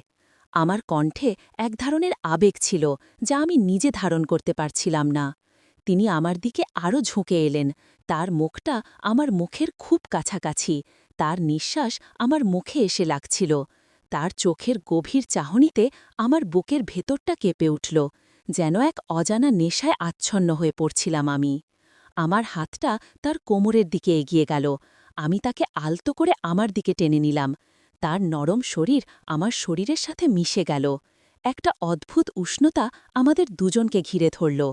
আমার মনে হচ্ছিল যেন পৃথিবীটা থেমে গেছে, আর এই মুহূর্তে শুধু আমরা দুজনেই আছি এই পৃথিবীতে। আমি তার কপালে, গালে আর তারপর তার ঠোঁটে আলতো করে চুমু খেলাম। সেই চুমুটা ছিল দীর্ঘ, গভীর আর আবেগপূর্ণ। তিনি কোনো বাধা দিলেন না, বরং আমার ঠোঁটেই তার ঠোঁটকে মিলিয়ে দিলেন। সেই রাতে এক অদ্ভুত নীরবতা আমাদের ঘিরেছিল, শুধু দুটি হৃদয়ের স্পন্দন একাকার হয়ে যাচ্ছিল সময়ের স্রোতে। বাইরে ঝিরঝির করে বৃষ্টি পড়ছিল, আর বিদ্যুৎবিহীন ঘরে কেরোসিনের লণ্ঠনের আলোয় আমরা একে অপরের গভীরে ডুব দিচ্ছিলাম। আমাদের শরীরের প্রতিটা কোষে এক তীব্র আকাঙ্ক্ষা ছড়িয়ে পড়ল। তার শাড়ির আঁচলটা কখন যে শরীর থেকে সরে গিয়েছিল আমি টেরও পাইনি। আমি আমার হাত তার পিঠের ওপর বুলিয়ে দিচ্ছিলাম, আর তার শরীরের নরম স্পর্শ আমাকে যেন পাগল করে তুলছিল। তার নিঃশ্বাস আমার নিঃশ্বাসের সাথে মিশে যাচ্ছিল, আর আমাদের শরীরের উষ্ণতা ধীরে ধীরে বাড়তে থাকছিল। আমরা একে অপরের খুব কাছাকাছি ছিলাম, এতটাই কাছাকাছি যে আমাদের মাঝখানে কোনো ফাঁকা স্থান ছিল না। তার চোখের গভীরে আমি এক অন্যরকম উন্মাদনা দেখতে পাচ্ছিলাম। তার চুলগুলো আমার মুখে এসে লাগছিল, আর তার শরীরের মিষ্টি গন্ধ আমার সমস্ত ইন্দ্রিয়কে আচ্ছন্ন করে ফেলছিল। আমি তার গলা, তার কাঁধে আলতো করে চুমু খেতে শুরু করলাম। তার শরীরটা যেন আমার প্রতিটি স্পর্শে কেঁপে উঠছিল। তিনি আমার হাতটা ধরে তার পেটের ওপর রাখলেন। তার উষ্ণতা আমার হাতকে যেন আরও গভীরে নিয়ে যেতে চাইছিল। আমরা সেই রাতে এক নতুন সম্পর্কের জন্ম দিয়েছিলাম, যা সমাজের চোখে হয়তো ছিল পাপ, কিন্তু আমাদের কাছে ছিল এক অদ্ভুত মুক্তি। একাকিত্বের যন্ত্রণা থেকে মুক্তি আর এক অন্যরকম ভালোবাসার স্বাদ। সেই রাত ছিল দীর্ঘ, গভীর আর এক নতুন অনুভূতির শুরু। আমরা একে অপরকে খুঁজে পেয়েছিলাম, এক অন্যরকম আশ্রয়। যখন ভোর হল, আমি তখন তার বাড়ি থেকে বের হচ্ছিলাম। তার চোখে মুখে একটা চাপা আনন্দ আর একই সাথে এক ধরনের ভয়ও দেখতে পাচ্ছিলাম। তিনি আমার হাতটা ধরলেন, সাবধানে যেও রাহুল। তার কণ্ঠে এক ধরনের আবেগ ছিল যা আমি আগে কখনো শুনিনি। এরপর থেকে আমাদের দেখা হওয়াটা যেন এক রুটিনে পরিণত হল। লকডাউন যত বাড়ছিল, আমাদের সম্পর্ক তত গভীরে যাচ্ছিল। দিনের বেলা স্বাভাবিক প্রতিবেশীর মতো আচরণ করতাম, কিন্তু রাত নামলেই আমরা একে অপরের কাছে ছুটে যেতাম। আমাদের গোপন প্রেম যেন রাতের অন্ধকারে আরও বেশি করে ডানা মেলত। সেই সম্পর্কটা ছিল নিষিদ্ধ, কিন্তু আমাদের কাছে ছিল অমূল্য। এই সম্পর্কের কোনো নাম ছিল না, কোনো সামাজিক স্বীকৃতি ছিল না, কিন্তু মনের গভীরে এর একটা গভীর ভিত্তি তৈরি হয়েছিল। আমার ইমো নাম্বার 9876XXXX 9876XXXX। যারা আমার সাথে ব্যক্তিগতভাবে কথা বলতে চান, তারা এই নাম্বারে মেসেজ করবেন। আমি আপনাদের সকল প্রশ্নের উত্তর দেব। আমরা একে অপরের জন্য যেন এক অন্যরকম জগৎ তৈরি করেছিলাম। যখন তার স্বামী বাড়িতে আসতেন, তখন আমাদের সম্পর্কটা আরও বেশি করে গোপন হয়ে যেত। তখন আমাদের দেখা হওয়াটা ছিল আরও কঠিন, আরও ঝুঁকিপূর্ণ, কিন্তু সেই ঝুঁকিটাই আমাদের সম্পর্কের উৎসাহকে আরও বাড়িয়ে দিত। তার স্বামী যখন ফিরে আসতেন, তখন রিনা আন্টি কেমন যেন অন্যরকম হয়ে যেতেন। তার চোখে মুখে এক ধরনের অপরাধবোধ দেখতে পেতাম, আবার একই সাথে এক ধরনের অসহায়তাও থাকত। তিনি আমাকে এড়িয়ে চলতেন, কিন্তু তার চোখ দেখে আমি বুঝতে পারতাম তিনি আমার জন্য কতটা ছটপট করছেন। একদিন বিকেলে তার স্বামী যখন বাড়িতে ছিলেন তখন আমি ছাদে গিয়েছিলাম। দেখি রিনা আন্টিও ছাদে এসেছেন। তিনি কাপড় তুলতে এসেছেন। তার স্বামী তখন নিচে টিভিতে ক্রিকেট দেখছিলেন। তিনি আমার দিকে একবার আর চোখে তাকালেন, তারপর দ্রুত চোখ ফিরিয়ে নিলেন। তার মুখটা কেমন ফ্যাকাশে লাগছিল। আমি বুঝতে পারছিলাম তিনি কতটা ভয় পাচ্ছেন। আমারও ভয় করছিল, যদি তার স্বামী দেখে ফেলেন। কিন্তু মনের গভীরে এক অন্যরকম উন্মাদনা কাজ করছিল। আমি তার দিকে তাকিয়ে হালকা হাসলাম। তিনি দ্রুত নিচে নেমে গেলেন। সেই রাতে আমার মনটা খুব খারাপ হয়ে গেল। মনে হচ্ছিল যেন আমি তাকে হারিয়ে ফেলেছি। আমি তার দরজায় কড়া নাড়তে পারছিলাম না, তার সাথে দেখা করতে পারছিলাম না। এই অপেক্ষাটা ছিল অসহনীয়। পরদিন সকালে যখন তার স্বামী অফিসে চলে গেলেন তখন আমি দ্রুত তার দরজায় গেলাম। তিনি দরজা খুলতেই আমার দিকে তাকিয়ে একটা দীর্ঘশ্বাস ফেললেন। তার চোখে মুখে এক ধরনের কষ্ট ছিল। আমি তাকে ভেতরে টেনে নিলাম। তিনি আমার বুকে মাথা রাখলেন। রাহুল, আমার খুব কষ্ট হচ্ছিল। তুমি না থাকলে আমি কি করতাম? তার কণ্ঠে এক ধরনের আবেগ ছিল যা আমার হৃদয়কে ছুঁয়ে যাচ্ছিল। আমি তাকে বুকে জড়িয়ে ধরলাম। তার শরীরের উষ্ণতা আমার সারা শরীরে ছড়িয়ে পড়ছিল। আমি তার মাথায় আলতো করে চুমু খেলাম। তিনি চোখ বুজেছিলেন। তার নিঃশ্বাস দ্রুত হয়ে যাচ্ছিল। আমরা দুজনেই বুঝতে পারছিলাম আমাদের সম্পর্কটা এক অন্যরকম মোড় নিয়েছে। এই সম্পর্কটা ছিল নিষিদ্ধ, কিন্তু আমাদের কাছে ছিল খুব মূল্যবান। আমরা একে অপরের কাছে যেন এক আশ্রয় হয়ে উঠেছিলাম। এক এমন আশ্রয় যা সমাজের চোখে পাপ, কিন্তু আমাদের কাছে ছিল এক অদ্ভুত মুক্তি। লকডাউনের দিনগুলি এভাবেই কাটছিল। আমাদের গোপন প্রেম যেন আরও বেশি করে গভীরে যাচ্ছিল। প্রতিটা দিন, প্রতিটা রাত আমরা একে অপরের কাছে ছুটে যেতাম। তার শরীরের গন্ধ, তার হাতের স্পর্শ আমার কাছে নেশার মতো হয়ে গিয়েছিল। আমি তাকে ছাড়া এক মুহূর্তও থাকতে পারত না, আর সেও আমাকে ছাড়া থাকতে পারত না। আমরা দুজনেই যেন একে অপরের গভীরে ডুব দিয়েছিলাম। এই সম্পর্কের কোনো ভবিষ্যৎ ছিল না, কোনো সামাজিক স্বীকৃতি ছিল না, কিন্তু সেই মুহূর্তে আমাদের কাছে সেটাই সব। লকডাউন ধীরে ধীরে শিথিল হতে শুরু করল। মানুষজন আবার স্বাভাবিক জীবনে ফিরতে শুরু করল। আমার অফিসের কাজও শুরু হল। রিনা আন্টির স্বামীও এখন প্রায়ই বাড়িতে থাকতে শুরু করলেন। আমাদের দেখা হওয়াটা আরও কঠিন হয়ে গেল। আমাদের সেই গোপন জগৎটা যেন ধীরে ধীরে ছোট হয়ে আসছিল।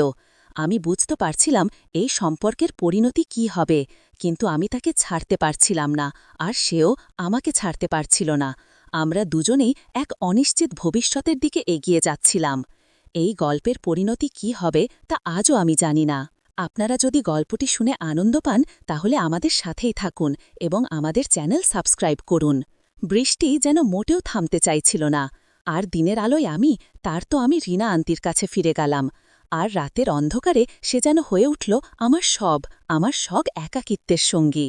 এই দ্বৈত জীবন যাপন করাটা এক অদ্ভুত কষ্টদায়ক অনুভূতি নিয়ে আসছিল। বুকের ভেতরটা সবসময় ভয়ে কাটা হয়ে থাকত, কখন কে জেনে যায়, কখন সব ফাঁস হয়ে যায়। কিন্তু সেই ভয় আর উৎসাহ মিলিয়ে এক অন্যরকম নেশা তৈরি হয়েছিল, যে নেশা থেকে আমি বেরোতে পারছিলাম না। রিনা আন্টির স্বামী এখন নিয়মিত অফিস করেন, আর তার বেশিরভাগ দিনই তিনি বাড়িতে থাকেন। ফলে আমাদের দেখা করাটা এখন প্রায় অসম্ভব হয়ে দাঁড়িয়েছে। ছাদেও এখন তেমন যাওয়া হয় না, কারণ তিনি সারা দিন বাড়িতে থাকলে রিনা আন্টিও ছাদে ওঠার সাহস পান না। আমাদের সেই পুরনো যোগাযোগ মাধ্যমগুলো যেন একে একে বন্ধ হয়ে যাচ্ছিল। আমি ছাদের পাঁচিলের ওপার থেকে তার বারান্দার দিকে তাকিয়ে থাকতাম, আর আমার মনটা ছটফট করত শুধু তাকে এক ঝলক দেখার জন্য। মাঝে মাঝে, হয়তো খুব ভোরে বা গভীর রাতে, তিনি তার বারান্দায় আসতেন আর আমাদের চোখাচোখি হতো। সেই নীরব চাহনিতেই যেন হাজারো কথা বলা হয়ে যেত। তার চোখে আমি একই কষ্ট, একই লঙ্গিং দেখতাম যা আমার নিজের ভেতরেও ছিল। আমার নিজেরও অফিসে নিয়মিত যাওয়া শুরু হয়ে গেছে। সকাল থেকে রাত পর্যন্ত কাজের চাপ। বন্ধুদের সাথে আড্ডায় ফিরেছি, রেস্তোরাঁয় যাওয়া শুরু করেছি, কিন্তু আমার মনের একটা অংশ যেন এখনও রিনা আন্টির কাছেই বন্দী হয়ে আছে। অফিসের কাজের ফাঁকেও আমার মনটা পড়ে থাকত তার কাছে। তিনি কেমন আছেন, তিনি কি আমার কথা ভাবছেন, এই প্রশ্নগুলো আমাকে সবসময় তাড়া করে বেড়াত। আমার মনে হতো যেন আমি দুটি ভিন্ন জীবনে বাস করছি। একটি বাস্তব জগৎ যেখানে আমি একজন সাধারণ যুবক আর অন্যটি এক গোপন জগৎ যেখানে আমি রিনা আন্টির প্রেমিক। একদিন বিকেলে কিন্তু আমি তার হাত থেকে ব্যাগ দুটো নিয়ে নিলাম। তার হাতের উষ্ণতা আবার আমার মনে শিহরণ জাগিয়ে তুলল। আমরা পাশাপাশি হেঁটে তার বাড়ির দিকে যাচ্ছিলাম। এই পথটুকু আমাদের কাছে যেন এক অন্যরকম ভ্রমণ ছিল। কোনো কথা নেই, শুধু নীরবতা। কিন্তু সেই নীরবতাতেই যেন আমাদের মনের হাজারো অব্যক্ত কথা একে অপরের কাছে পৌঁছে যাচ্ছিল। তার চোখ দুটো ছিল ছলছল, আর তার ঠোঁটে একটা চাপা হাসি। মনে হচ্ছিল যেন এই সামান্য সময়ের দেখা হওয়াটাই তার কাছে অনেক বড় কিছু। তার বাড়ির দরজার সামনে পৌঁছে আমি ব্যাগগুলো নামিয়ে রাখলাম। তিনি আমার দিকে তাকালেন। তার চোখে এক ধরনের কৃতজ্ঞতা আর ভালোবাসা ছিল। অনেক ধন্যবাদ রাহুল। তার কণ্ঠস্বরটা ছিল নরম আর মিষ্টি। আমি তার দিকে তাকিয়ে বললাম, আন্টি, আপনার জন্য সব করতে পারি। আমার এই কথা শুনে তার মুখে একটা বিষণ্ণ হাসি খেলে গেল। তিনি কিছু বললেন না, শুধু আমার দিকে তাকিয়ে রইলেন। আমি তার হাতটা আলতো করে ধরলাম। তার হাতের স্পর্শ আমার মনে এক অন্যরকম অনুভূতি এনে দিল। মনে হলো যেন আমরা সময়ের বাইরে চলে গেছি। এই মুহূর্তে শুধু আমরা দুজনেই আছি। তিনি দ্রুত তার হাতটা সরিয়ে নিলেন, কারণ তার স্বামী হয়তো যে কোনো মুহূর্তে চলে আসতে পারে। আমি বুঝতে পারলাম এই সম্পর্কের ঝুঁকি কতটুকু, কিন্তু সেই ঝুঁকিটাই যেন আমাকে আরও বেশি করে তার দিকে টানছিল। সেই রাতে আমার ঘুম আসছিল না। আমার মনে হচ্ছিল যেন আমি এক অদৃশ্য জালে ফেসে গেছি। আমি জানি এই সম্পর্কটা ভুল, সমাজের চোখে এটা ঘোর অন্যায়, কিন্তু আমার মন তাকে ছাড়তে রাজি ছিল না। রিনা আন্টিকে ছাড়া আমার জীবনটা যেন পানসে মনে হচ্ছিল। তার সাথে কাটানো প্রতিটা মুহূর্ত, তার প্রতিটি স্পর্শ আমার কাছে ছিল এক অমূল্য সম্পদ। আমি জানি না এই সম্পর্কের শেষ কোথায়, কিন্তু সেই মুহূর্তে আমি শুধু তাকেই চেয়েছিলাম। কয়েকদিন পর আমাদের এলাকায় একটা ছোটখাটো পূজা হচ্ছিল। লকডাউনের পরে প্রথম কোনো সামাজিক অনুষ্ঠান। সবাই খুব উৎসুক ছিল। আমরাও সপরিবারে সেখানে গিয়েছিলাম। রিনা আন্টিও তার স্বামীর সাথে এসেছিলেন। দূর থেকে তাকে দেখে আমার বুকের ভেতরটা ধুকপুক করে উঠল। তিনি একটা গাঢ় লাল রঙের শাড়ি পরেছিলেন, আর তার চুলগুলো খোলা ছিল। তাকে খুব সুন্দর লাগছিল। তার পাশে তার স্বামী ছিলেন, যিনি সবার সাথে গল্পগুজব করছিলেন। আমি তার দিকে আর চোখে তাকিয়েছিলাম। তিনি একবার আমার দিকে তাকালেন, তারপর দ্রুত চোখ ফিরিয়ে নিলেন। তার চোখে এক ধরনের গোপন বার্তা ছিল, যা শুধু আমি বুঝতে পারছিলাম। আমাদের মধ্যে যেন একটা অদৃশ্য টান কাজ করছিল।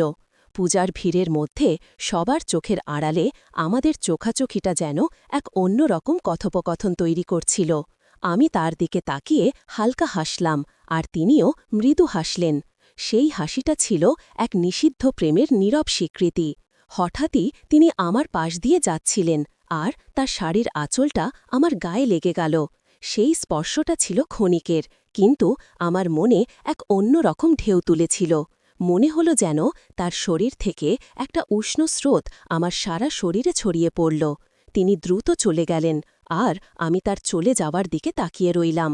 আমার মনে হচ্ছিল যেন আমার পুরো শরীরটা জ্বলে যাচ্ছে তার স্পর্শে। এই টানটা ছিল এক অদ্ভুত নেশার মতো, যা আমাকে আরও বেশি করে তার দিকে টানছিল। পূজা শেষে আমি বাড়ি ফিরলাম। আমার মনটা ছিল অস্থির। রিনা আন্টির সাথে কথা বলার জন্য আমার মনটা ছটপট করছিল, কিন্তু উপায় ছিল না। তার স্বামী বাড়িতে ছিলেন। আমি নিজের ঘরে বসেছিলাম, আর আমার মনে হচ্ছিল যেন আমি এক খাঁচায় বন্দী হয়ে গেছি। এই অসহায়ত্বটাই ছিল আমার কাছে সবচেয়ে বড় কষ্ট। আমি জানি এই সম্পর্কটা সমাজের চোখে ভুল, কিন্তু আমার মন তাকে ছাড়তে পারছিল না। সেই রাতে আমার ঘুম আসছিল না। আমি জানালার পাশে দাঁড়িয়েছিলাম, আর পাশের বাড়ির দিকে তাকিয়েছিলাম। তার ঘরের আলো নিভে গিয়েছিল। মনে হচ্ছিল যেন তিনি ঘুমাচ্ছেন, কিন্তু আমার মনে হচ্ছিল যেন আমি তার কষ্টটা অনুভব করতে পারছিলাম। তিনি কি আমার কথা ভাবছেন? তিনি কি আমার জন্য ছটফট করছেন?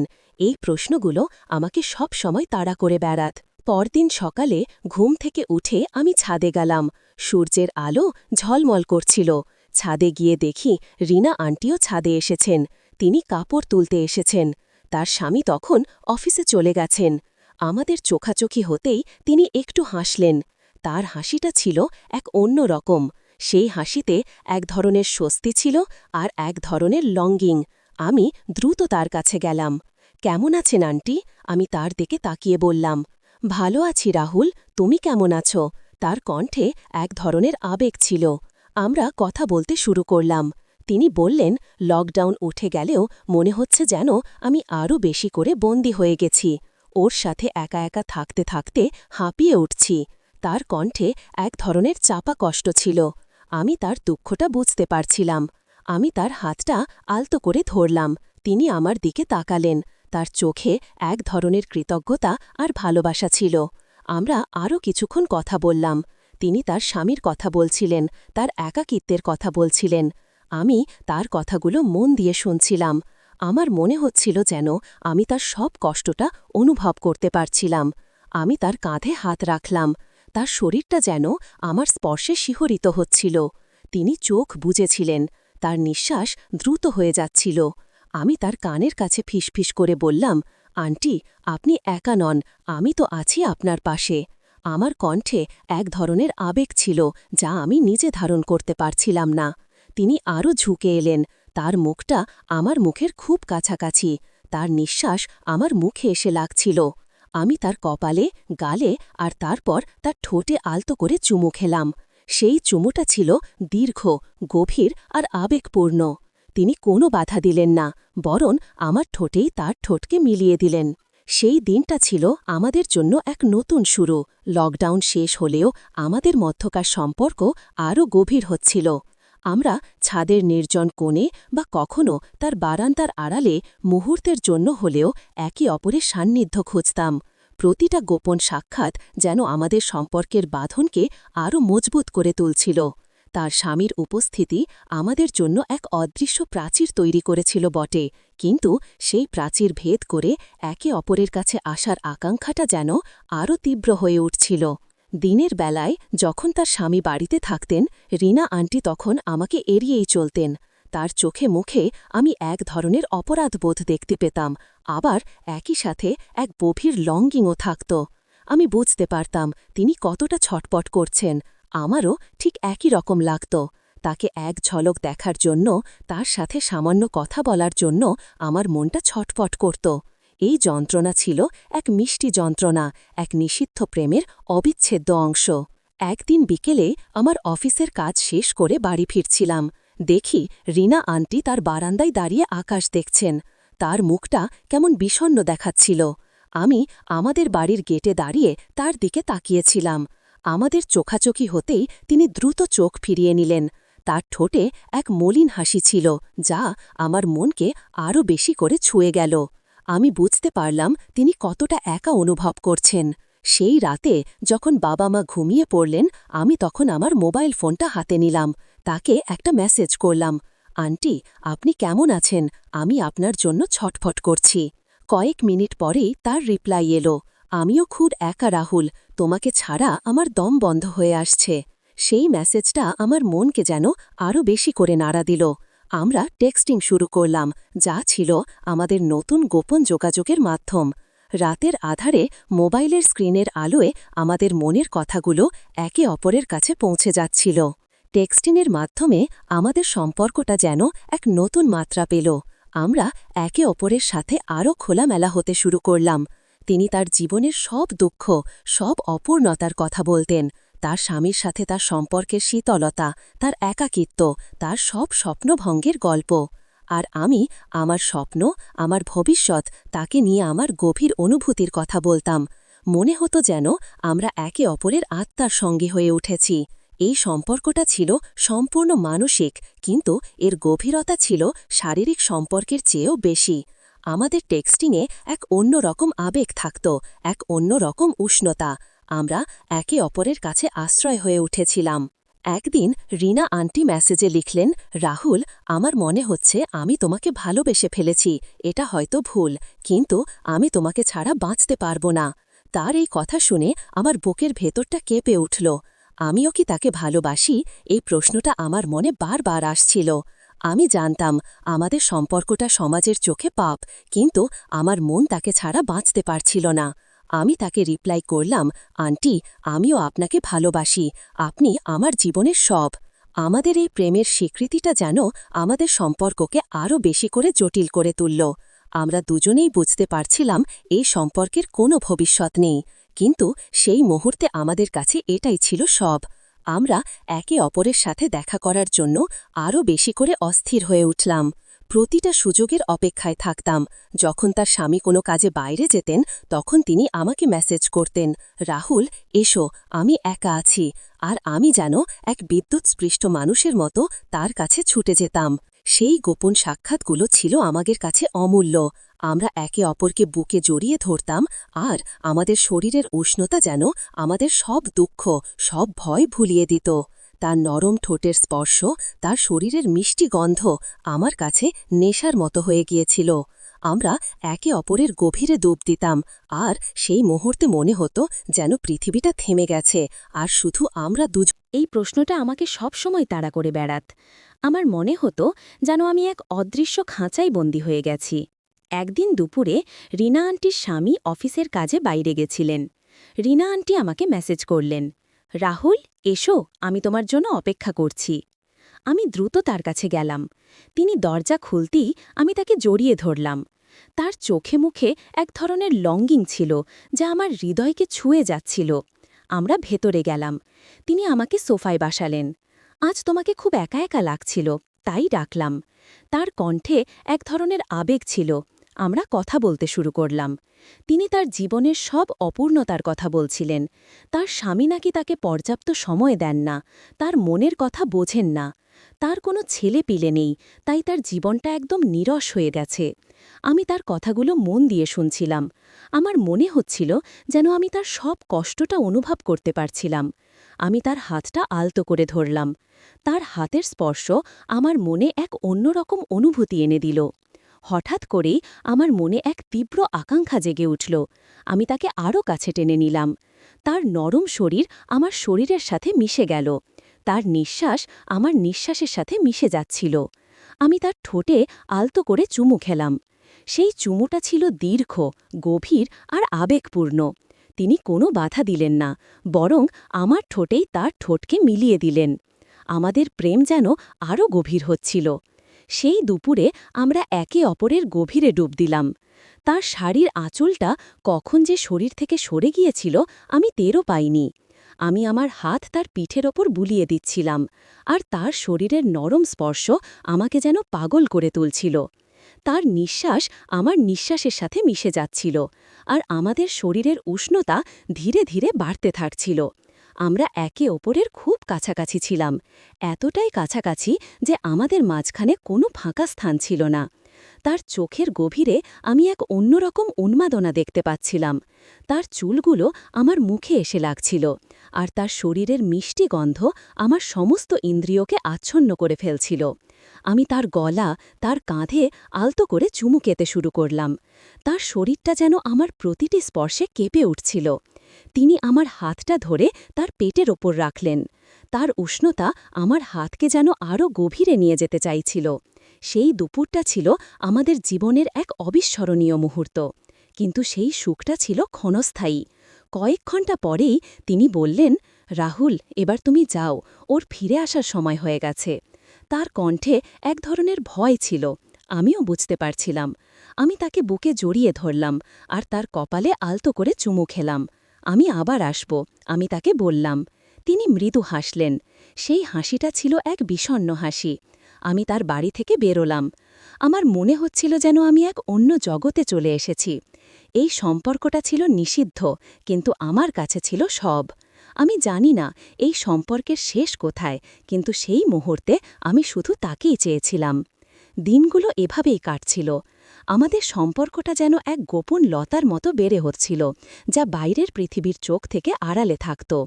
আমি অফিসের কাজ করতাম, বন্ধুদের সাথে আড্ডা দিতাম, কিন্তু আমার মনের একটা অংশ সব সময় লীনা আন্টির কাছেই পড়ে থাকত।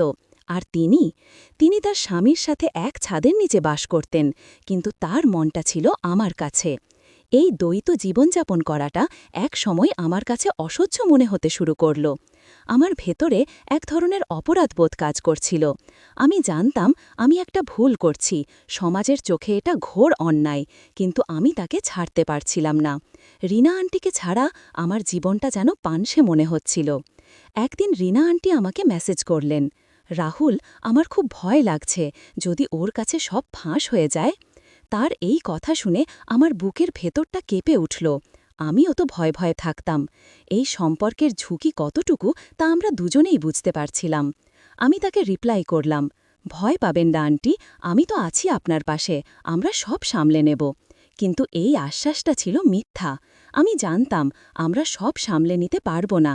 এই সম্পর্কের পরিণতি কি হবে তা আমি আজও জানি না, কিন্তু সেই মুহূর্তে আমি শুধু তাকেই চেয়েছিলাম।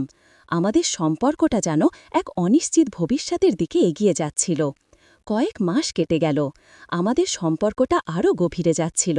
আমরা একে অপরের প্রতি আরও বেশি করে নির্ভরশীল হয়ে পড়ছিলাম। আমাদের দেখা হওয়ার সুযোগ কমে গেলেও আমাদের টেক্সটিং আর ফোন কল চলতে থাকত গভীর রাতে।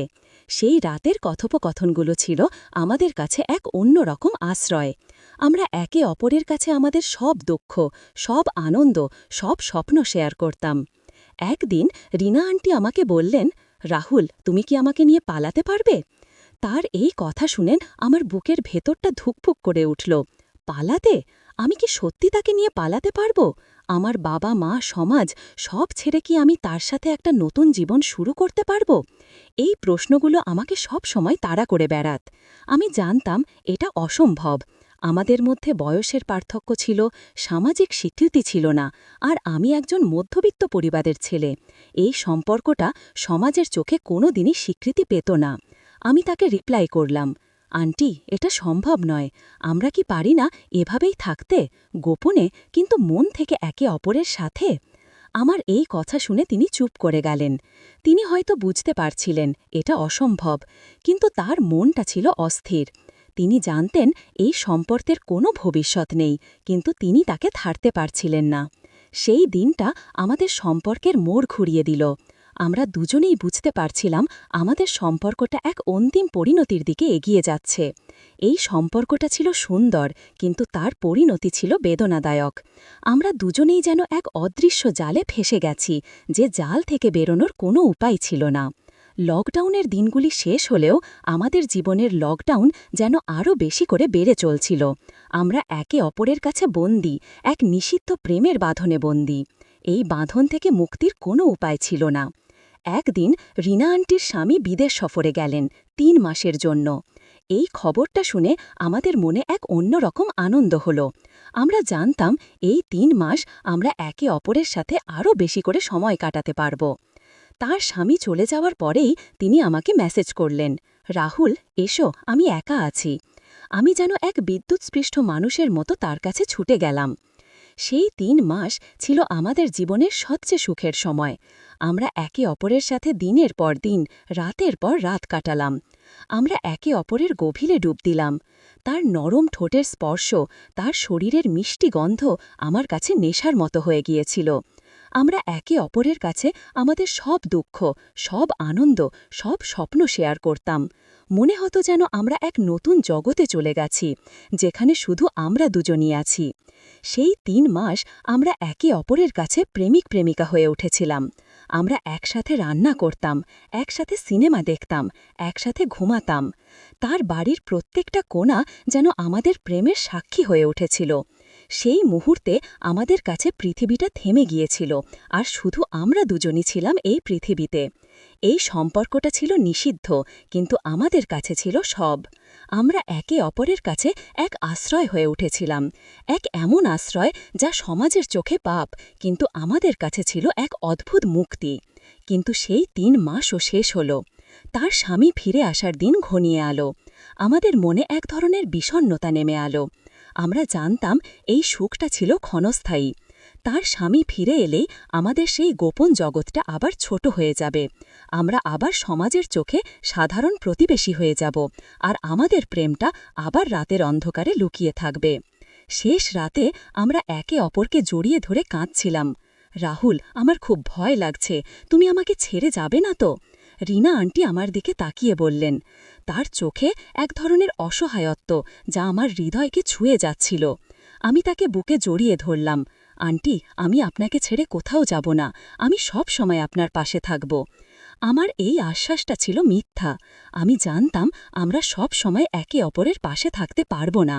এই সম্পর্কের পরিণতি কি হবে তা আমি আজও জানি না। তার স্বামী ফিরে এলেন।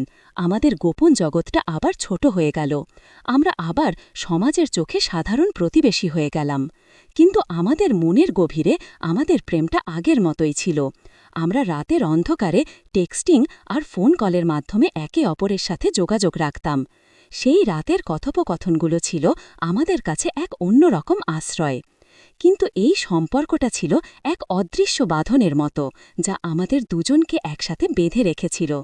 এই বাঁধন থেকে মুক্তির কোনো উপায় ছিল না। আমরা দুজনেই যেন এক অদৃশ্য জালে ফেসে গেছি, যে জাল থেকে বেরোনোর কোনো উপায় ছিল না।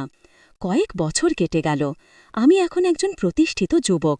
আমার অফিসের কাজ ভালো চলছে। আমার বাবা মা আমার বিয়ের জন্য পাত্রী দেখা শুরু করেছেন। কিন্তু আমার মনটা এখনও রিনা আন্টির কাছেই পড়ে আছে। আমি জানি এই সম্পর্কটা সমাজের চোখে পাপ, কিন্তু আমার মন তাকে ছাড়া বাঁচতে পারছিল না। রিনা আন্টির সাথে আমার এখন দেখা হওয়া কমে গেছে। তার স্বামী এখন আর বাইরে বাইরে থাকেন না, তিনি বাড়িতেই থাকেন। ফলে আমাদের দেখা হওয়াটা আরও কঠিন হয়ে উঠেছে।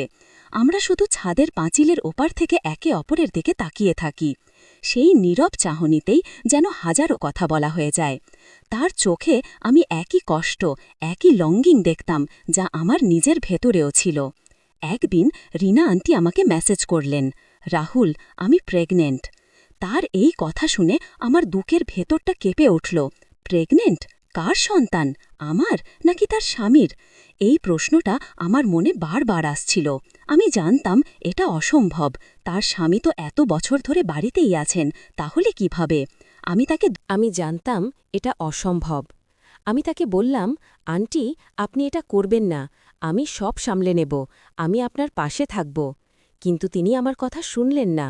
তিনি বললেন, রাহুল, এটা সম্ভব নয়, আমি এই সন্তানটাকে রাখতে পারব না, আমি তোমাকে বিপদে ফেলতে চাই না। তার কণ্ঠে এক ধরনের দৃঢ়তা ছিল। আমি জানতাম তিনি যা বলছেন সেটাই ঠিক। এই সম্পর্কটা সমাজের চোখে কোনো দিনই স্বীকৃতি পেত না। রিনা আন্টি অ্যাবর্শন করালেন। এই খবরটা শুনে আমার মনটা খুব খারাপ হয়ে গেল। আমার মনে হচ্ছিল যেন আমি আমার সন্তানকে হারিয়ে ফেলেছি। আমার ভেতরে এক ধরনের অপরাধ বোধ কাজ করছিল।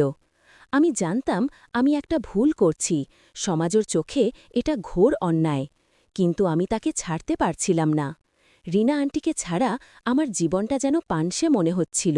সেই দিনটা ছিল আমাদের জীবনের এক অন্তিম পরিণতি। আমরা দুজনেই বুঝতে পারছিলাম আমাদের সম্পর্কটা এক অন্তিম পরিণতির দিকে এগিয়ে যাচ্ছে।